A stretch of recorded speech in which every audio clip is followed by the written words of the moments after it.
अस्सलाम वालेकुम। तो दोस्तों आज की शुरुआत हुई सुबह सुबह ड्रिल मशीन के साथ, क्योंकि हमारे घर में वाटर सप्लाई हो रही है, तो इसीलिए ड्रिल मशीन की ज़रूरत पड़ रही थी। और मेरा घर अभी कंप्लीट नहीं है, प्लास्टर वगैरह नहीं है, ईंटें पर ईंटा ही है, तो इसीलिए ज़्यादा दिक्कत आ रही थी, तोड़ फोड़ में ज़्यादा टूट रहा था ईंटा, तो इसीलिए मंगाया गया। और फटाक से इन्होंने अनबॉक्सिंग किया, और अनबॉक्सिंग करते ही दोनों बच्चों के मुँह फट गए देखने के लिए क्या है।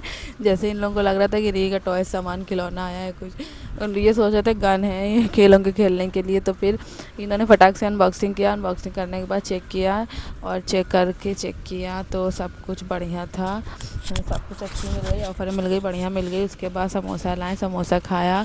उस्मान गनी ने समोसा मंगाया था, उसको ज़्यादा पसंद आता है समोसा, और मुझे भी आता है, लेकिन उसको वो अपनी ज़िद पे मंगवा लेता है, तो फिर उसके लिए समोसा आया, तो समझ लीजिए सबके लिए समोसा आ गया। और इसको खिला गर्मी बहुत ज़्यादा थी आज, मेरा किचन में बहुत ज़्यादा मूड ख़राब था, बहुत गर्मी थी। और मैं बना रही थी कढ़ी, तो कढ़ी तो बन गई थी, बस उसमें पकौड़ी डालना बाकी था, तो पकौड़ी डाला फटाक से, और इधर चावल चढ़ाया इंडक्शन पे।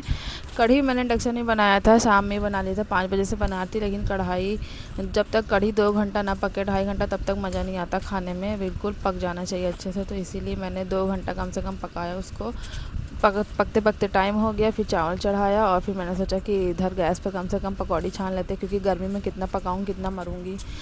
फिर सुबह हो गई दोस्तों। आज मैंने दोनों व्लॉग अपना जॉइंट कर दिया है एक ही व्लॉग में, क्योंकि कल मैं ज़्यादा कुछ शूट नहीं कर पाई थी, तो आज सुबह का है ये। और सुबह में बच्चे जा रहे हैं मदरसे, सुबह 6:30 बजे बच्चों को उठाया। और ये उस्मान गनी का मुंह आज रो रहा है ज़्यादा, उसको हॉर्लिक्स चाहिए, हॉर्लिक्स ख़त्म हो गया है, तो दुकान पे ही मिला नहीं, और उसके अब्बा जाएंगे तो लेकर आएंगे, तो इसलिए ज़्यादा रो रहा था। और देखें यहाँ पर मैं बच्चों को देख रही थी, सही से पहुँच जाए, मदरसा सामने ही था बिल्कुल। और मुझे आवाज़ आई मेरी बेटी की, यहाँ तक तो मैं ठीक ठीक आई, जैसे ही गेट के अंदर घुसी ना बच्ची, मेरी बेटी बहुत तेज़ तेज़ रो रही थी, और ये लोग भी सो रहे थे, तो मैंने जल्दी से फिर जाके उसे उठाया। कैसा लगा वीडियो, अब मिलेंगे कल। अल्लाह।